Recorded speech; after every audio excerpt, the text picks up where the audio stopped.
गीता में अर्जुन को स्वयं भगवान कह रहे हैं कि उस परमेश्वर की शरण में जा, उसके लिए उन संतों के पास जा जो तत्वदर्शी हो।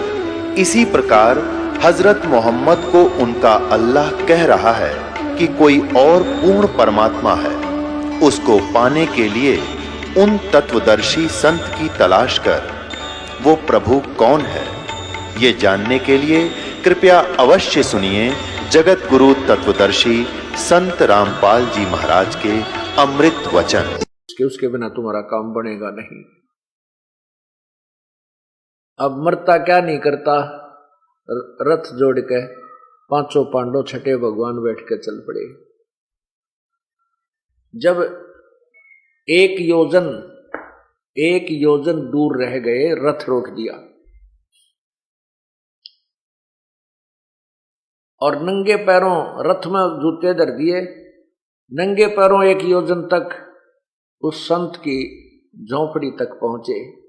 उससे पहले परमात्मा ने, पूर्ण ब्रह्म ने, करुणा में रूप में आए प्रभु कबीर जी ने अपने भगत सुदर्शन जी को प्रेरित करके अंदर से प्रेरित किया कि चल कहीं घूम आते हैं, ये फिर आवेंगे, सिर में दर्द करेंगे, इनका काम हमारे गुरुदेव की भक्ति बिना बने को नहीं। यूं सोच करके निकल गया 10-15 दिन की यात्रा पर।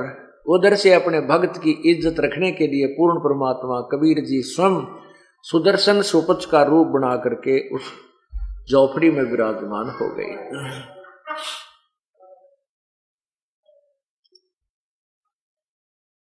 वहां ज्यों ही पांचों वो छहों के छहों पहुंचे, क्योंकि ये नियम है, पूर्ण परमात्मा के सामने जाती अपने आप झुक जाता है प्राणी।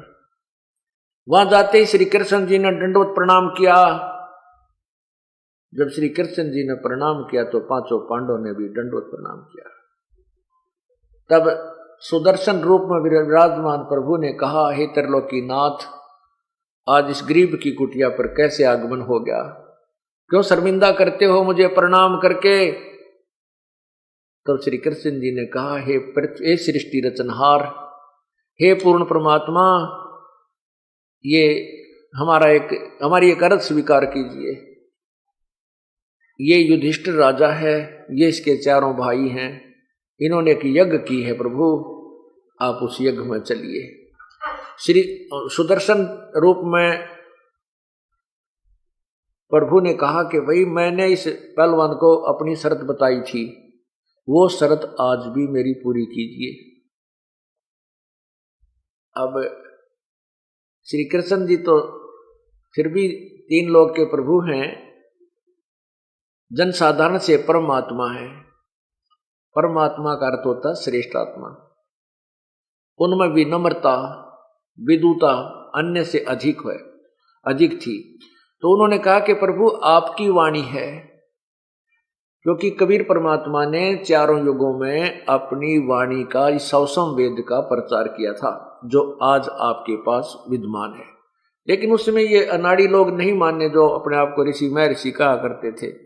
उनको ज्ञान तो था नहीं, संस्कृत भाषा जानते थे, तत्व ज्ञान से अपरिचित थे। वही ज्ञान जो आज को बता रहा हूं आपको, परमात्मा ने चारों युगों में बताया है। तो श्री कृष्ण उसी समय परमात्मा ने जो वाणी बोली हुई थी, यही उसी का उच्चारण श्री कृष्ण जी ने कहा कि आप ही की वाणी है प्रभु। संत मिलन को चालियो तज माया अभिमान, जो जो कदम आगे रखे सो सो यज्ञ समान। संत के, पूर्ण संत के तरफ जब चलते हो दर्शनार्थ, निराभिमान होकर के, एक कदम भी आपका यज्ञ के समान है। हे प्रभु, श्री कृष्ण जी ने कहा, हे प्रभु, ये मैं भी राजा हूं और ये भी राजा है, आप अंतर्यामी हैं। आज देख लो हमारे अंतःकरण में कोई अभिमान नहीं है। अब इनमें अभिमान तो है ही नहीं, क्योंकि इनका तो ऐसा भयंकर कामड़ा खड़ा है कि सारे संसार में बेइज्जती होगी जब यज्ञ पूर्ण ना होया और पाप खड़े न्यू के न्यू। इनमें अब वर्तमान में अभिमान का लेस नहीं है। अब वो भीमसेन भी नु हाथ करें खड़ा, नो नीचे गर्दन करके हाथ जोड़े खड़ा है।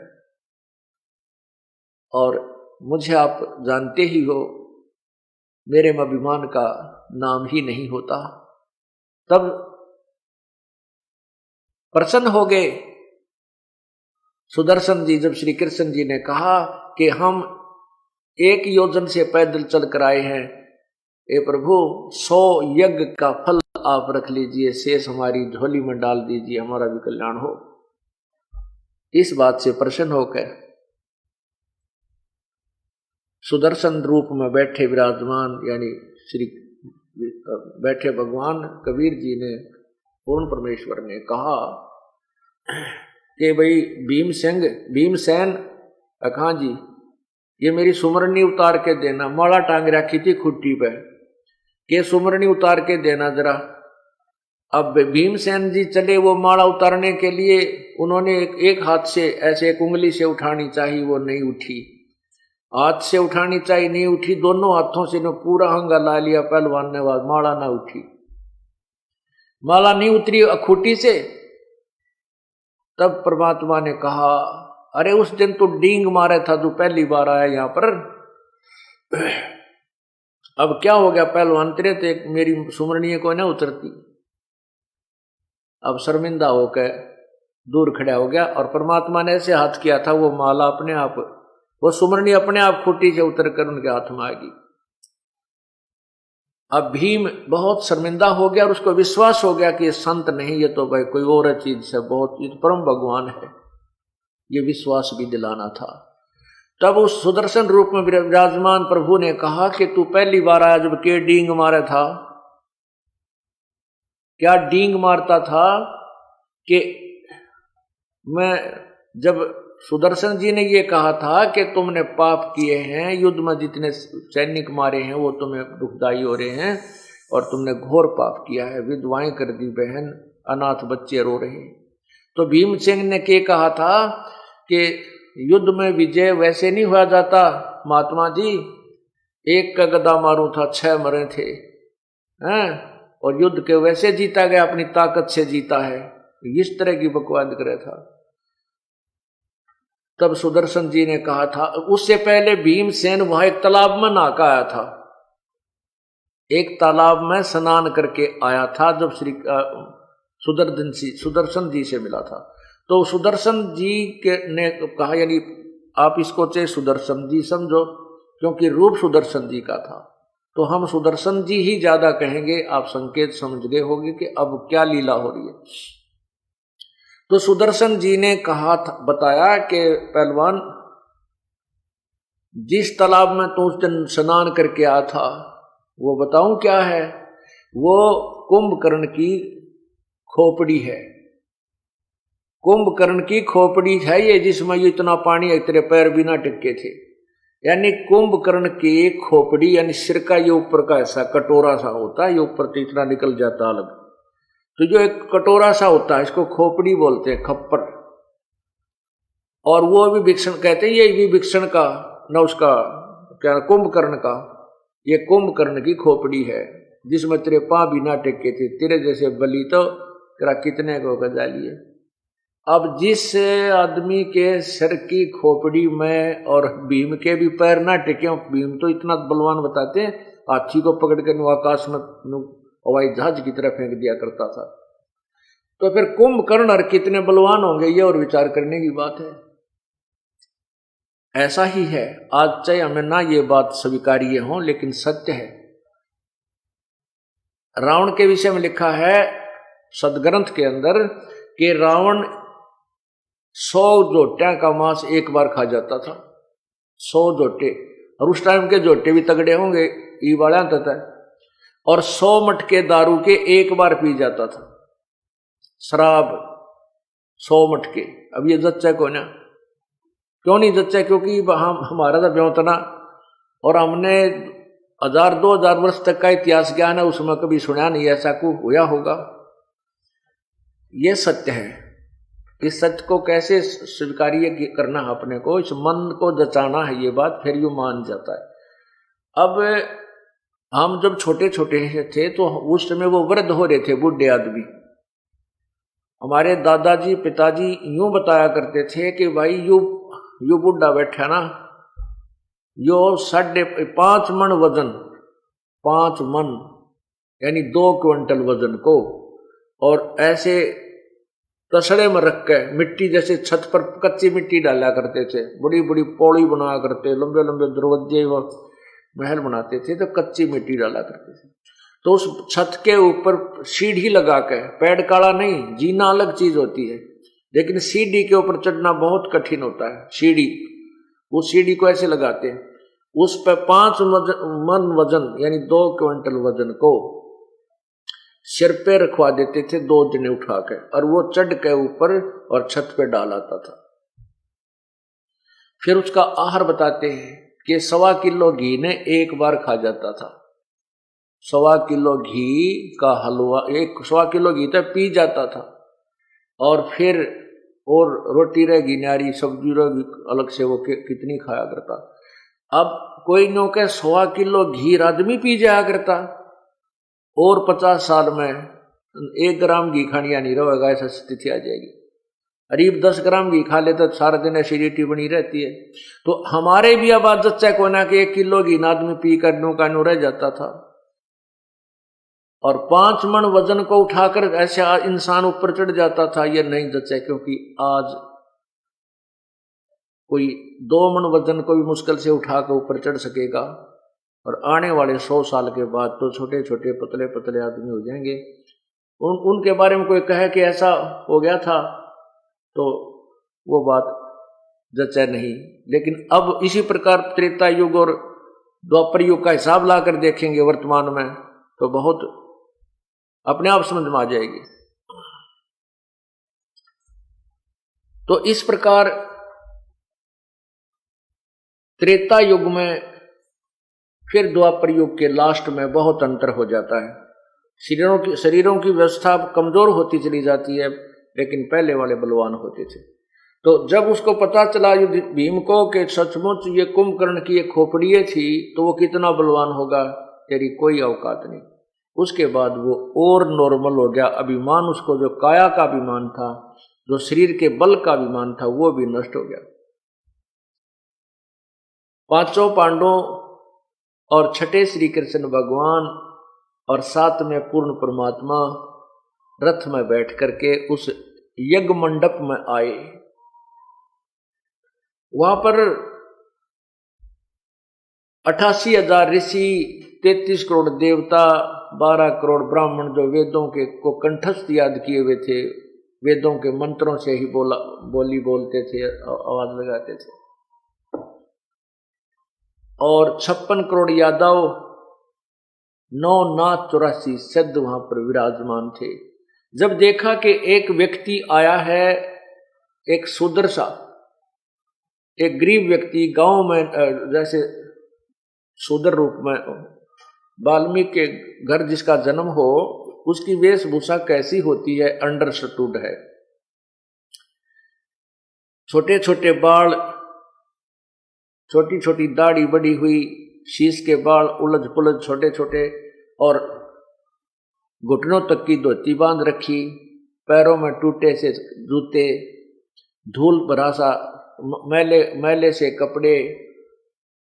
और वो संत जब मंडप में प्रवेश करके अंदर जाने लगा, तो सभी महापुरुष जो बैठे थे, ऋषि में ऋषि देवता, वो अंदर अंदर सोच रहे हैं कि ये कौन आ गया, क्या इससे शंख बजेगा?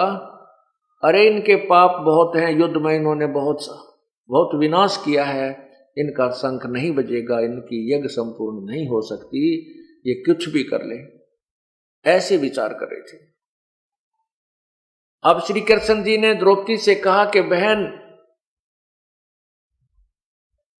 अब सुंदर आहार बना, स्वादिष्ट आहार बना, और इस महात्मा के भोजन खाने से तुम्हारी यज्ञ संपूर्ण होगी। इस दृष्टिकोण से द्रौपदी ने बहुत सुंदर आहार बनाया, नाना प्रकार के भिन्न भिन्न प्रकार के सब्जी, भिन्न भिन्न प्रकार के जैसे मिष्टान बनाई, कितने बर्फी बनाई, लाडू बनाए, जलेबी तारी और हलवा खीर बनाई। सबको अलग अलग पात्रों में रखकर थाली में सजा करके महात्मा सुदर्शन जी के सामने रख दिए। अब मैं सुदर्शन जी ही कहूंगा, वैसे वो कबीर परमात्मा अपने बच्चे, अपने सेवक के रूप में विराजमान थे, क्योंकि उन्होंने सुदर्शन जी की ही महिमा बढ़ाई थी। ये तो हमें पता लग है कौन के लीला थी। जनसाधारण सुदर्शन जी के कारण ही यज्ञ संपूर्ण मानता है, तो हम सुदर्शन जी ही कहेंगे। सुदर्शन जी के सामने उसको सुपच भी कहते हैं, जैसे आजकल शेड्यूल कास्ट कहते हैं, ऐसे उस समय जो सवर्ण जाति से अन्य जातियां होती थी उनको सोपच कहते थे। सौपच, सुपच या सौपच। तो सुदर्शन सुपच के सामने वो भोजन आहार रख दिया। उस भोजन को देखा प्रभु ने, क्या किया, कटोरियों में से थोड़ा थोड़ा भोजन थाली में डाल लिया, इकट्ठा कर लिया। उसमें जलेबी भी, लड्डू भी तोड़ कर डाल लिए, खीर भी, हलवा भी, कचौड़ी भी, पकौड़ी भी, सब्जी दाल सारी कुछ मिला ली। और द्रौपदी जी देख रही थी, वो सोच रही थी कि ये घास फूस का सब्जी खाने वाला एक व्यक्ति आज मेरे द्वारा बनाए स्वादिष्ट पकवान को खाएगा, उंगली चाटता रह जाएगा और मेरी पता नहीं कहां कहां जाकर के मेरी प्रशंसा करेगा। अब द्रौपदी जी ने देखा कि इसने तो सारा कुछ काम खराब कर दिया।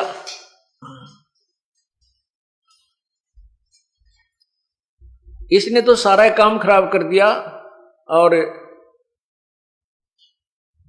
ये सभी पकवान को इकट्ठा कर लिया।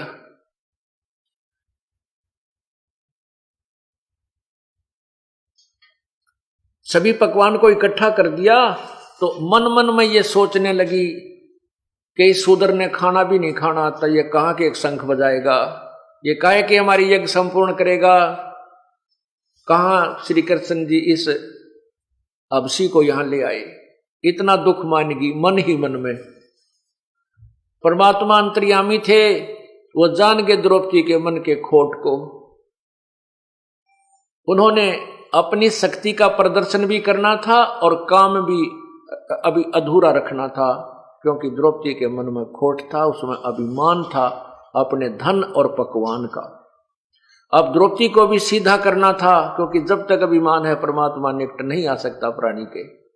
ये सबसे बड़ा मैल है इस जीव को। भगवान और परमात्मा और परमात्मा के बीच में अभिमान सबसे भयंकर दाग है।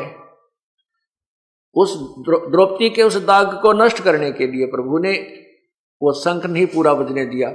क्या किया, सुदर्शन जी ने वो जो सारा मिक्स कर लिया था, सभी पकवान खिचड़ी सी बना ली थी, एक ग्रास खाया। एक ग्रास खाया तो एक बार शंख ने आवाज की, दूसरा ग्रास खाया, दूसरी बार आवाज की, ऐसे 5 बार में सुदर्शन जी ने वो सारा जो डाला था थाली में आहार वो खा लिया। 5 ही बार शंख बज के शांत हो गया। युधिष्ठिर जी प्रसन्न हुए। युधिष्ठिर जी ने कहा श्री कृष्ण जी के पास आकर, हे प्रभु आपकी दया से काम बन गया, शंख बज गया, हमारी यज्ञ पूर्ण हो गई, हम धन्य हो गए, धन्य हो आप, धन्यवाद आपका, एक ऐसे महापुरुष को आप ढूंढ लाए, हमारा काम बन गया। श्री कृष्ण जी ने कहा, नहीं युधिष्ठिर, अभी यज्ञ पूर्ण नहीं हुआ। ये शंख तो कंटिन्यूस बजना चाहिए था, ये अखंड बजना चाहिए था, ये क्या बात है, ये तो 5 बार बजकर बंद हो गया। तब युधिष्ठिर जी ने कहा, प्रभु अब कौन रहा जिसको बुलाकर लाएंगे। श्री कृष्ण जी ने कहा, ये जो तुमने के बाल में एक सा दिखा है, इसके एक बाल के समान भी 3 लोक नहीं है, ऐसी परम सिद्धि युक्त ये महापुरुष है। इससे आगे कोई स्थान नहीं है, कोई महापुरुष नहीं है। लेकिन ये शंख ना बजा, इसके अंदर कोई दोष है, वो अपने घर में है, वो मैं ढूंढता हूं किस व्यक्ति के अंदर दोष आया है। श्री कृष्ण जी भी 3 लोग के। जब ये महापुरुष खाना खा रहा था, तेरे मन में क्या विकार आया है, और जिसके कारण ये शंख अभी बजा नहीं? द्रौपदी जी ने कहा, हे भगवान, मेरे जो मन में विकार आया है मैं बताती हूं। मैंने 2 घंटे तक धूमे में आंख फड़वाई, अपने हाथों रसोई बनाई, भोजन बनाया, और मैं सोच रही थी कि मेरे आहार को खा के ये महात्मा जी इतना प्रसन्न होगा, उंगली चाटता रह जाएगा। और जब मैंने देखा कि इसने तो सारा ही काम बिगाड़ दिया, सबको इकट्ठा इसने कर लिया, खिचड़ी बना दी, तो मेरे माथे में सिलवट गिर गई और मैंने भला बुरा मन मन में बहुत गना कह दिया। तब श्री कृष्ण जी ने कहा, द्रौपदी, एक पाप और इकट्ठा कर लिया, ये भयंकर पाप और इकट्ठा कर लिया, संत के साथ बदतमीजी करने का, संत के प्रति दोष मन में लाने का, यो भी पाप है। ऐसे कर, इस महापुरुष के धूल भरे चरण धो करके पी ले, जब तुम्हारा शंख बजेगा तेरा भी अपराध हृदय का नष्ट होगा। अब मरता क्या नहीं करता। कहते हैं उसी समय द्रौपदी एक थाली लाई, एक लोटा लाई, उस एक तसला लाई और एक पानी का पात्र लाई। अपने हाथों से द्रौपदी और श्री कृष्ण जी ने सुदर्शन जी के पैर धोए, वो चरणामृत वापस लोटे में डाला, और द्रौपदी ने जब पीना प्रारंभ किया तो श्री कृष्ण जी ने कहा कि बहन, आधा चरणामृत मुझे भी दे दे। ऐसे महापुरुष का चरणामृत बड़े भाग्य से प्राप्त होता है। आधा द्रौपदी ने पिया, आधा श्री कृष्ण जी ने वो चरणामृत सुदर्शन जी वाल्मीकि का पिया। उसके बाद वो शंख ने इतनी जबरदस्त आवाज की, कहते हैं स्वर्ग तक उसकी आवाज मीठी मीठी मीठी मीठी धीमी धीमी पूरी पृथ्वी पर आवाज उस शंख की गई।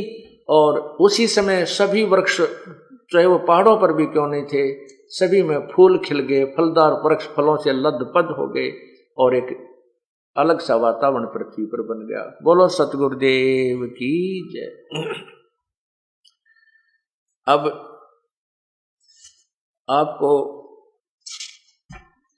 सदग्रंथ के अंदर से कुछ वाणी सुनाना चाहूंगा, जो इस यज्ञ के विषय में लिखी हुई। 5 पांडव संग हैं, छठे कृष्ण मुरारी, चलिए हमरी यज्ञ में हे समर्थ सिरजनहारे। श्री कृष्ण जी ने और 5 पांडवों ने जाकर के सुदर्शन रूप में विराजमान पूर्ण परमात्मा से कहा कि चलिए हमरी यज्ञ में हे समर्थ सिरजनहार, हे सारी सृष्टि के रचने वाले, हे समर्थ प्रभु, एक बार हमारी यज्ञ में चलिए। पांडव यज्ञ अश्वमेघ में सतगुरु किया पियान, 5 पांडव संग चले और छठे भगवान, श्री कृष्ण भगवान और साथ में पूर्ण परमात्मा। 5 पांडव यज्ञ अश्वमेघ में वाल्मीकि देह, शंख पचायन बाजिया राख्या नहीं संदेह। उस पांडवों की अश्वमेघ यज्ञ के अंदर परमात्मा ने वाल्मीकि सुदर्शन का रूप धारण करके वहां पहुंचे। सुपच रूप धर आइया सतगुरु पुरुष कबीर, 3 लोक की मेदनी वहां सुर नर मुनि जन भीड़। 3 लोक की फौज बैठी थी, पूरी जनता, तीनों देवता, यानी 88,000 ऋषि और 33 करोड़ देवता, 9 नाथ 84 शब्द, कहते हुआ पूरी सेना बैठी थी, पूरी भीड़ लग रही थी। वहां पर सुपच रूप धर के वो परमात्मा पूर्ण ब्रह्म कबीर जी आ गए। सुपच रूप धर आइया सब दे सतगुरु पुरुष कबीर, 3 लोक की मेदनी सुर नर मुनि जन भीड़। ग्रीव सुपच रूप धर आइया सब देवन का देव, कृष्ण चंद्र पग धोइया करी तास की सेव। गृह पांचों पांडव यज्ञ अश्वमेघ में आए नजर निहाल, जम राजा की बंद में खल हल पड़ा कमाल। सुपच रूप को देख कर, सुपच रूप को देखकर, सुदर्शन रूप को देखकर भगवान के को द्रौपदी मानी संके, जान गए जगदीश गुरु हो बाजत नाही शंख। सुपच रूप को देखकर द्रौपदी के मन में खोट आ गया। द्रौपदी मानी शंख और जान गए वो जगत गुरु बाजा कोनी शंख, इसलिए शंख बजाया कोन्या। 56 भोग संयोग कर कीने पंचगिरा से, द्रौपदी के दिल दुई है नहीं था दृढ़ विश्वास। पांचों यज्ञ सारा यानी 56 भोग जो 56 प्रकार के आइटम बना रखे थे सब इकट्ठे करके संयोग कर लिया। 56 भोग संयोग कर कीने 5 गिरा से, द्रौपदी के दिल दुई है नहीं दृढ़ विश्वास। पांचों पांडव यज्ञ करी कल्पवृक्ष की छाही, द्रौपदी के दिल बंक है भाई कण कण बाजा नाही।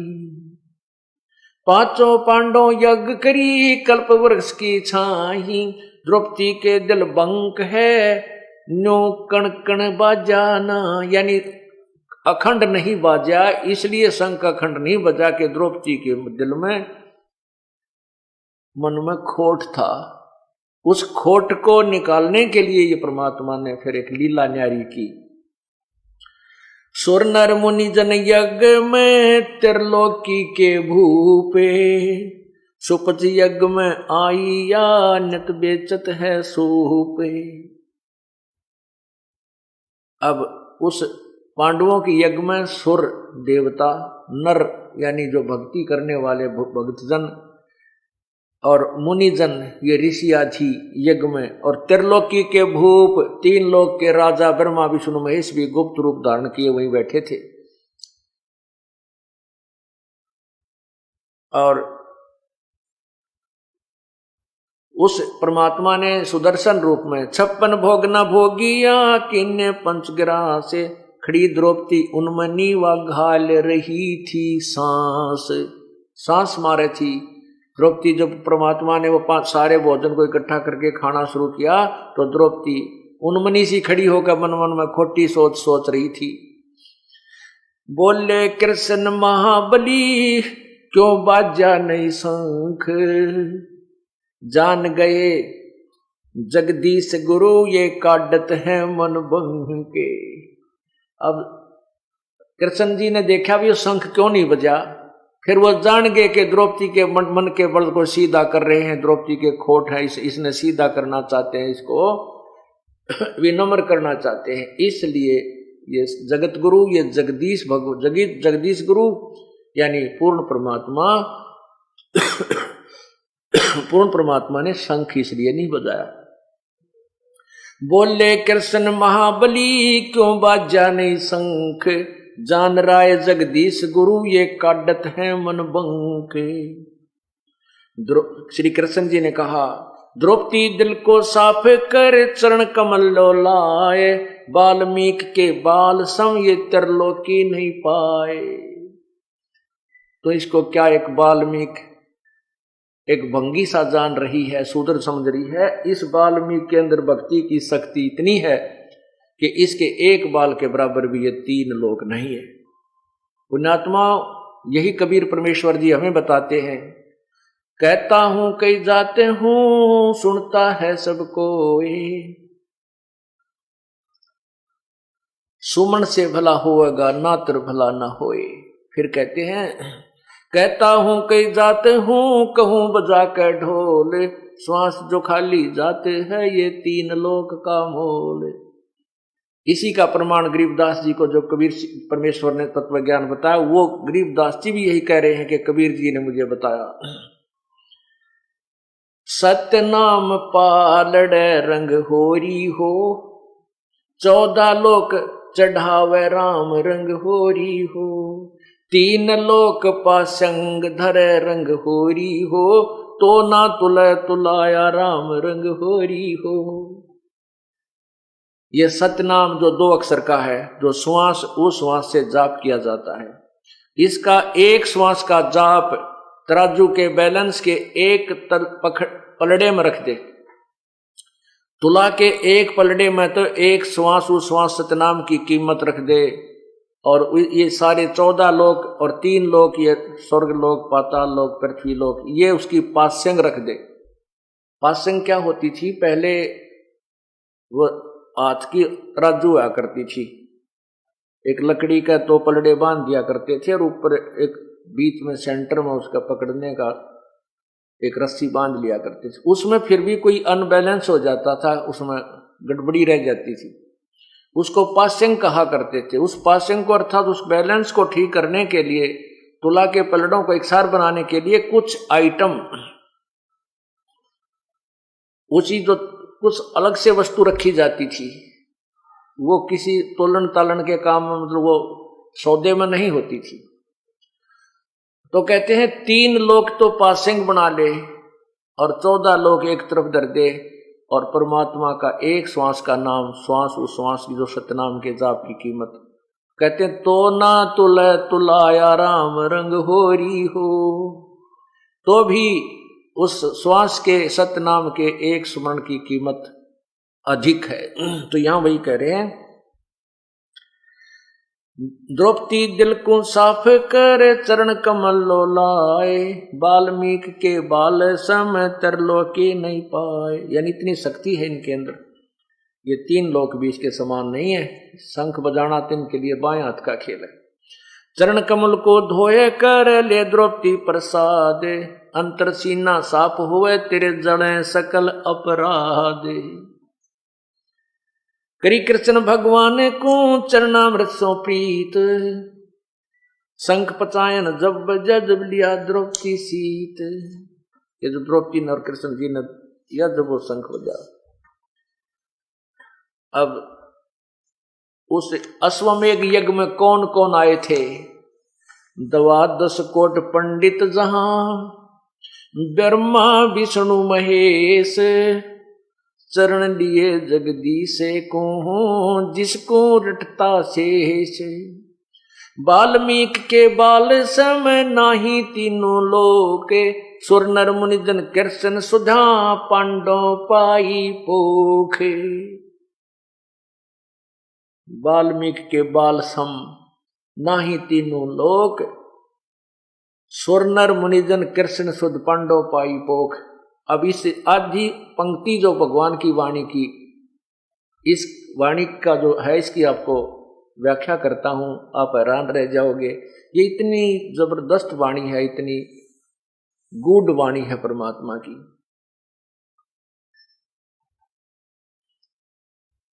आपको सत्संग में बुलाया जाता है, इसका उद्देश्य होता है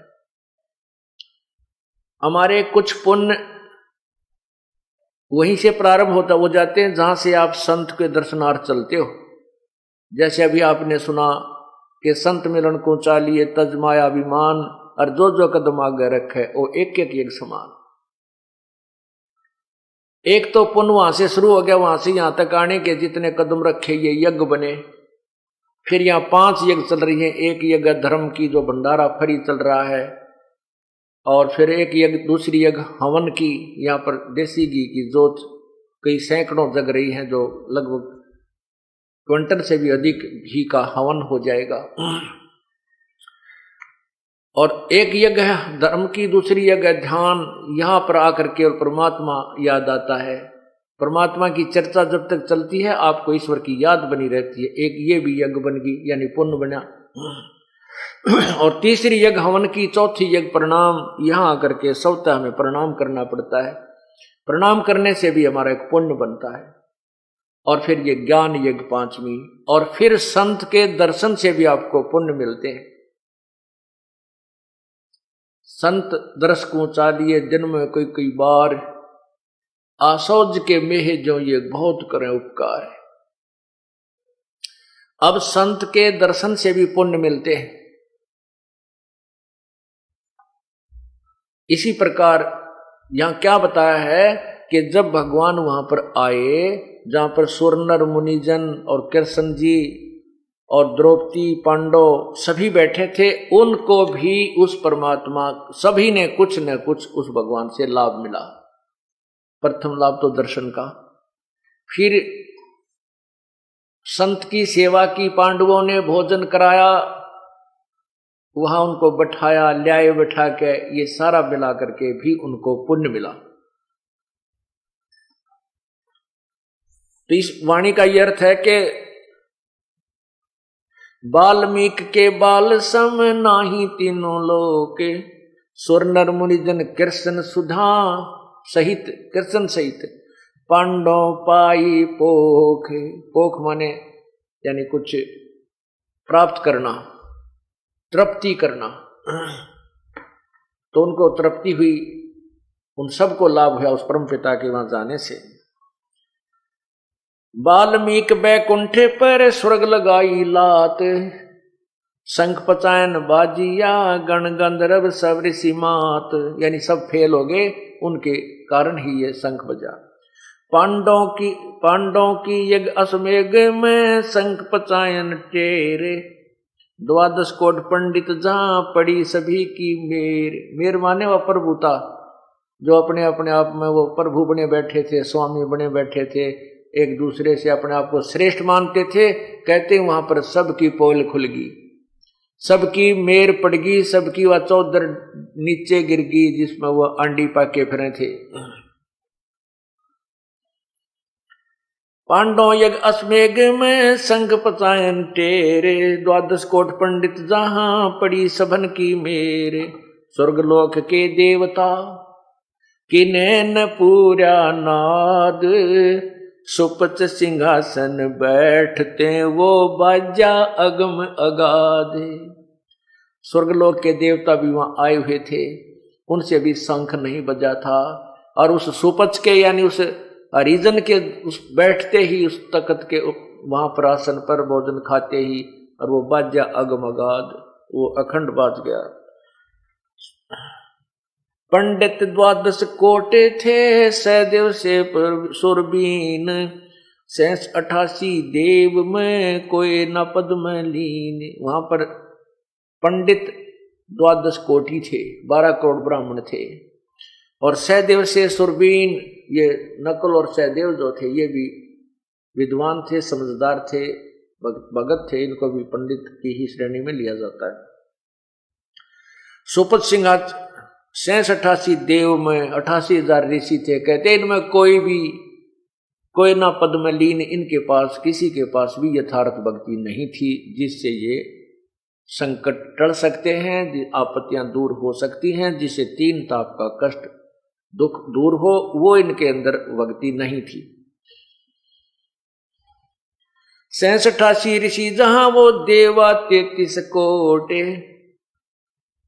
शंख न बाजा तास से वो रहे शरण में लोटे। पंडित 12 कोट हैं और 84 शब्द, शंख न बाजा तास से वो पिए मान का मध्य। ओए उनसे शंख नहीं बजा, क्योंकि वो तो अभिमान का प्याला पिए बैठे थे, वो अभिमान का नशा किए हुए थे और भक्ति उनकी श्रेष्ठ थी नहीं।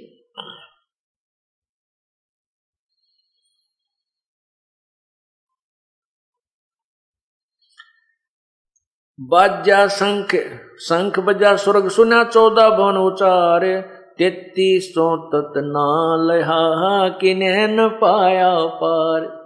जो 33 करोड़ देवता बने हुए हैं, वो देवता क्या है, ये एक पोस्ट है। स्वर्ग में एक पद मिलता, जैसे यहाँ IAS IPS HCS पद होते हैं, ऐसे। तो क्या बताते हैं कि उन 33 करोड़ जो देवता बने हैं वो पहले मनुष्य थे। मनुष्य रूप में उन्होंने जो भी साधना की उससे उन्होंने देव पद पाया, और देवता पद पाकर फिर भी खाली, क्योंकि मोक्ष मार्ग नहीं है। यहां कहते हैं कि बाजा शंख स्वर्ग सुन्या, 14 भवन उचारे। 14 लोकों में स्वर्ग तक सबके वहां आवाज गई, और 33 तत् ना लहा किन्हें न पाया पार। वो 33 करोड़ देवता भी इस तत्व ज्ञान से अपरिचित थे, जिस कारण से उनके अंदर ये भक्ति नहीं थी जिससे संकट निवारण हो सकते हैं, जो अन्य को भी लाभ दे सकता है, और नहीं मोक्ष मार्ग था। बाजा शंख सुभान गति कण कण बई आवाज, स्वर्गलोक बाणी सोनी तरलोकी में गाज। गरीब शरण कबीर की जो गहे, टूटे जम की बंदे, बंदी छोड़ अनादे हैं सतगुरु कृपा सिंधु। के जो पूर्ण परमात्मा कबीर परमात्मा की शरण में आ गए हैं, उनके तो काल के बंधन टूट जाएंगे, और ये बंदी छोड़ भगवान अनादि हैं, ये सतगुरु कृपा सिंध, ये सतगुरु रूप में आते हैं, ये कृपा के सिंधु हैं, कृपा के सागर हैं, हमें आकर के फिर मार्ग बतलाते हैं। ब्रह्म प्राण परम पद सुपज रूप धर आए, वाल्मीकि का रूप धर करी कबीर सहाय। ये बृंदावन साजहि जुगन जुगन जगदीश, 33 कोट छुटाई यहाँ जद तोड़े भुज बीस। फिर बताया है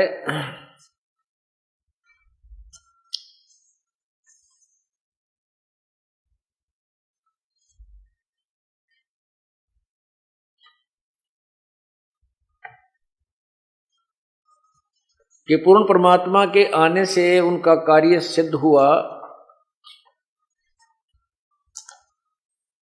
ये ग्रंथ साहब में भिन्न भिन्न स्थान पर वाणी लिखी हुई थी, इस दास ने इनको इकट्ठी जगह जगह से इकट्ठी करके आपको सभी सुना रहा हूं, क्योंकि ये अमृत वाणी को सुनने से भी लाभ होता है।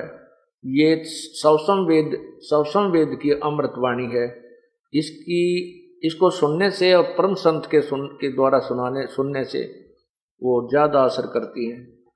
जैसे एक तो साधारण आदमी कहे कोई बात, एक कोई अधिकारी व्यक्ति कहे, तो अधिकारी व्यक्ति की बात का उन्हीं वचनों का असर हो जाता है।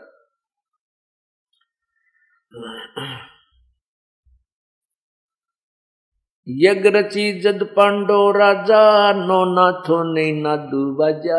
नो नाथ भी आए हुए थे।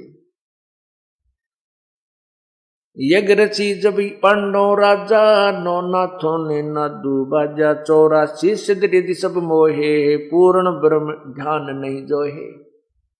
84 सिद्ध रिधि सब जो है, इन्होंने केवल रिधियां सिद्धियां प्राप्त कर ली, पूर्ण परमात्मा की भक्ति का ज्ञान नहीं हुआ, उस प्रभु का ध्यान, उस प्रभु की भक्ति नहीं की। कोट 33 यज्ञ के माही, सुर नर मुनि जन गिनती नाही। 56 कोट जहां थे यादो, जिनसे नाही बाजा नादो।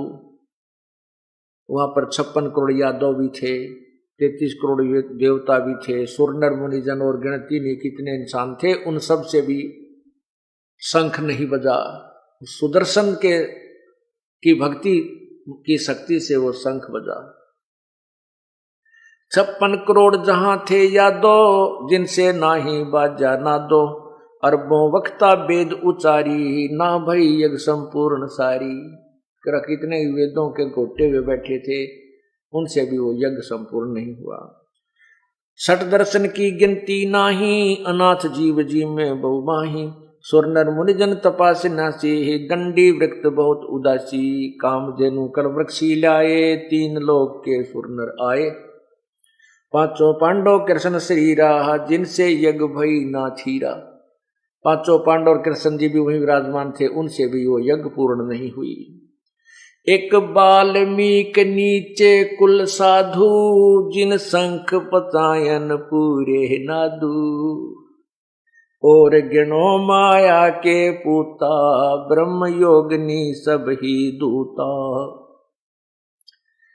अब वहां तो यज्ञ में उच्च जाति के लोग विराजमान थे, सबसे उच्च देवता, फिर ब्राह्मण, फिर यादव, यानी उच्च जाति के लोग विराजमान थे। साधु भी, 9 नाथ 84 सिद्ध तो वहां क्या बताते हैं? परमात्मा यही बताना चाहते हैं, सत भक्ति चाहे कोई किसी जाति का कर लो और मर्यादा में रहता हुआ करो, वही सफल होगा।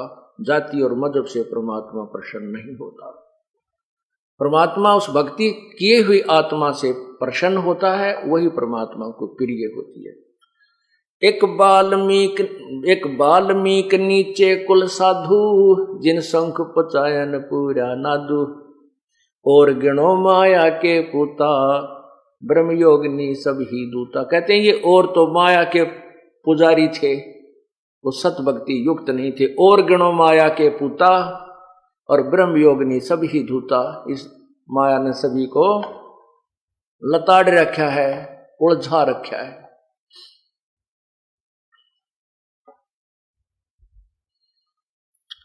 तेतीस कोट यज्ञ में आए 88 सारे, 12 कोट वेद के वक्ता, वहां 105 का शंख बजारे।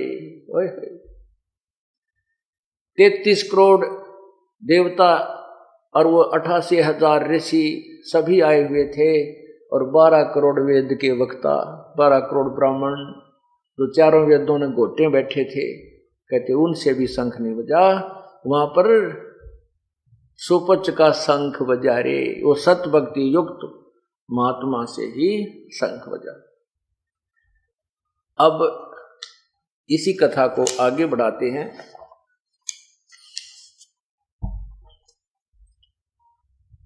कुछ दिनों के बाद क्या होता है कि दुर्वासा जी, ऋषि दुर्वासा जी एक बहुत बड़े सिद्ध पुरुष थे। उनके वचन में शक्ति थी, जो भी वचन कह देते थे वो पार हो जाता था। और वो दुर्वासा जो है श्री कृष्ण जी के गुरु भी थे, धार्मिक गुरु थे। आध्यात्मिक गुरु श्री कृष्ण जी के संदीपनी जी थे। और आध्यात्मिक नहीं, जैसे अक्षर ज्ञान कराने वाले, जैसे टीचर होते हैं, जो शिक्षक होते हैं, ये भी गुरु कहलाते हैं। एक आध्यात्मिक जो शिक्षक होता है वो गुरु अलग होता है। संदीपनी जी जो थे वो विद्या के गुरु थे, यानी शिक्षा अक्षर ज्ञान कराने वाले गुरुदेव थे श्री कृष्ण जी के। आध्यात्मिक गुरु उनके दुर्वासा जी थे। दुर्वासा जी द्वारका के बाहर बनी में, एक तो वन होता है, वन तो बहुत लंबा चौड़ा और गांव नगरी से काफी दूर होता। बनी होती थी गांवों के आसपास आधा किलोमीटर क्षेत्र तक, चारों तरफ घूमी हुई होती थी, उसको बनी बोलते हैं। उस बनी, वो बनी भी बहुत लंबी चौड़ी होती थी, वृक्ष होते थे, वहां कुएं होते थे। तो साधु संत उसमें बैठकर अपना भजन आदि करते थे, नगरी के लोग उनकी सेवा कर दिया करते थे। दुर्वासा जी वहां बनी में जाकर के विराजमान हो गए। नगरी में पता लगा कि महापुरुष आए हैं, उनकी सेवा के लिए श्रद्धालु लोग जाने लगे। उस समय 56 करोड़ यादव की जनसंख्या 56 करोड़ हो चुकी थी। और यादव लोग श्री कृष्ण जी के साथ रह करके अभिमानी हो गए थे। अभिमानी कैसे हो गए थे कि श्री कृष्ण जी के बराबर कोई नहीं है। क्यों नहीं? क्योंकि उन्होंने गोवर्धन उठा दिया था और कंस को मार दिया, केसी को मारा, चाणूर को मार दिया, जरासंध को मार दिया, काल्यावन को मरवा दिया, हैं? और भी कई ऐसे चमत्कारी काम कर रखे थे, जिस कारण से यादवों को यह अभिमान हो गया था हमारे साथ श्री कृष्ण जी पूर्ण भगवान हैं, इसलिए हमने किसी की जरूरत को ना। इस उद्देश्य को मध्य नजर रखते हुए उनमें अभिमान हो गया। और जवान जवान बालक यानी 30, 35, 40 साल की उम्र के कुछ व्यक्तियों ने इकट्ठा होकर के ये एक स्कीम बनाई कि दुर्वासा के पाखंड की पोल खोलेंगे। क्या स्कीम बनाई कि यूं कहते हैं कि दुर्वासा जी आगे पीछे और वर्तमान, भविष्य और भूत की सारी बातें बता देता है। आज इसकी पोल खोल लेंगे। क्या किया कि प्रद्युम्न जो श्री कृष्ण जी के पुत्र थे, प्रद्युम्न को एक स्त्री का स्वांग बना लिया। एक गर्भवती स्त्री का स्वांग बनाया, पेट पर एक कढ़ाया बांध दिया, छोटा सा जो सब्जी छोंक लगाने का होता है। उस कढ़ाई को नीचे पेट पर बांध कर रस्सी से पिछलकाना, ऊपर के थोड़े थोड़े कपड़े बांध करके लोगड़ लगड़ ला के और बांध दिया कपड़ा ऊपर, उसके ऊपर फिर वो स्त्री वाले कपड़े पहना के और घूंघट गांगट काट के एक उसका पति नकली बना लिया और 10-20 जने इकट्ठे होकर दुर्वासा जी के पास गए।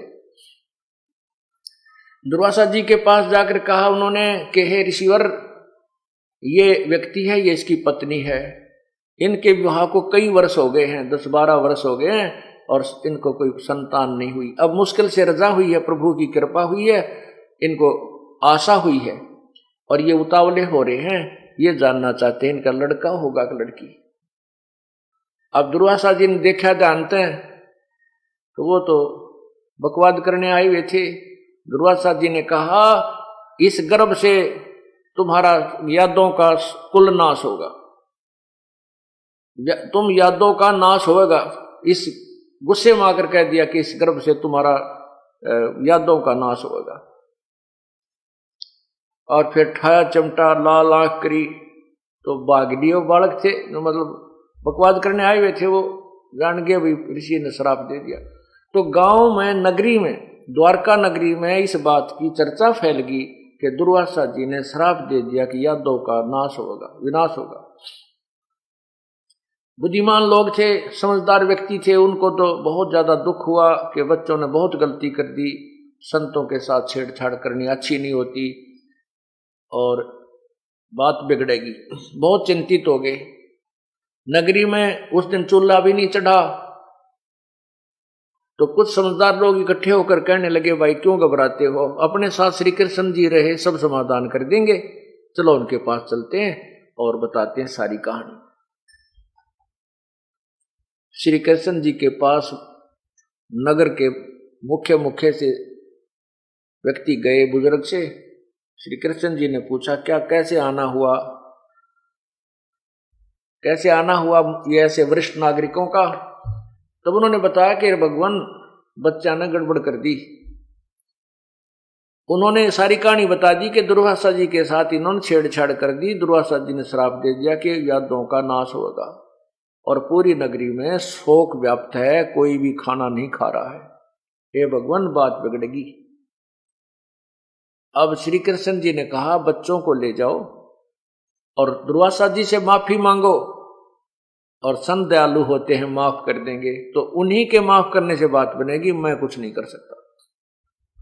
अब वो सभी नागरिक वापस आए, प्रद्युम्न को भी दूसरों को भी साथ लेकर के गए जो वहां बच्चे शरारत करने गए थे।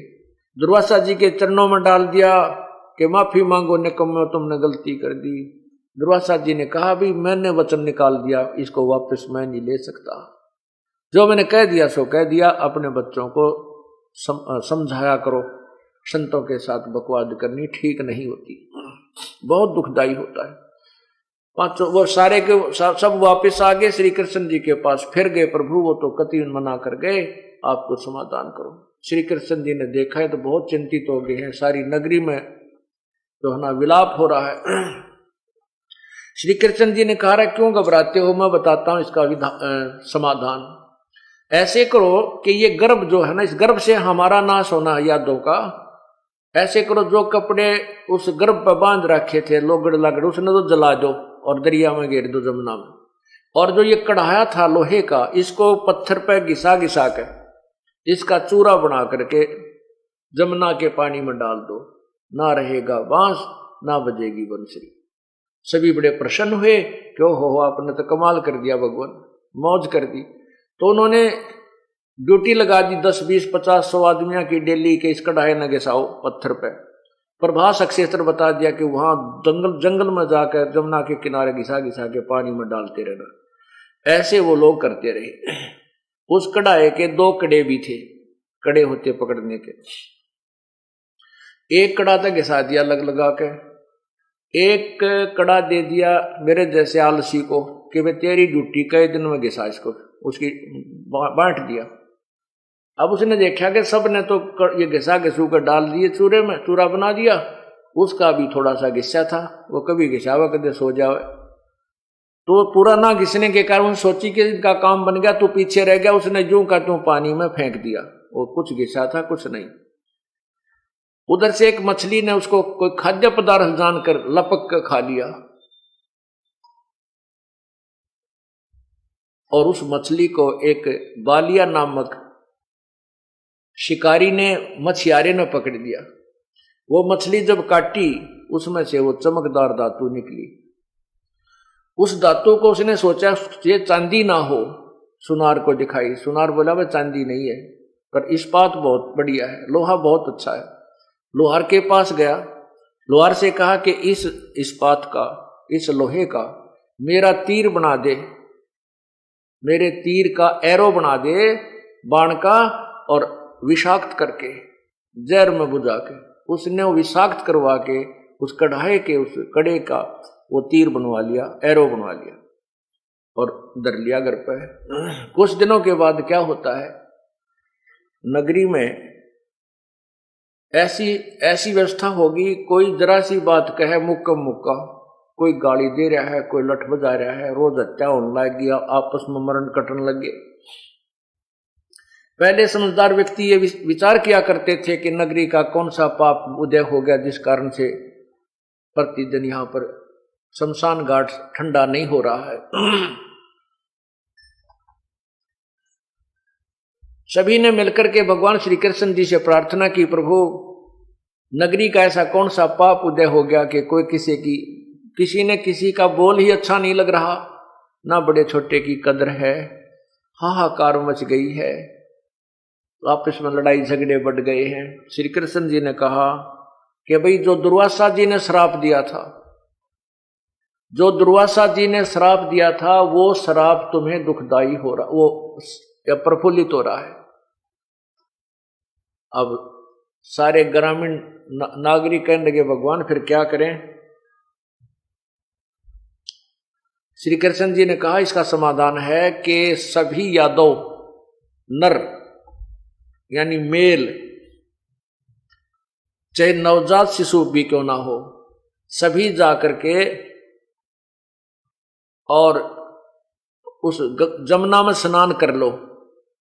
वहां जाना प्रभास क्षेत्र में, प्रभास क्षेत्र में पहले ही जो वो चूरा डाला था कढ़ाई का घिसाकर, उसकी एक घास उगेगी, उस घास के इतने तीखे पत्ते थे जैसे तलवार होया करे।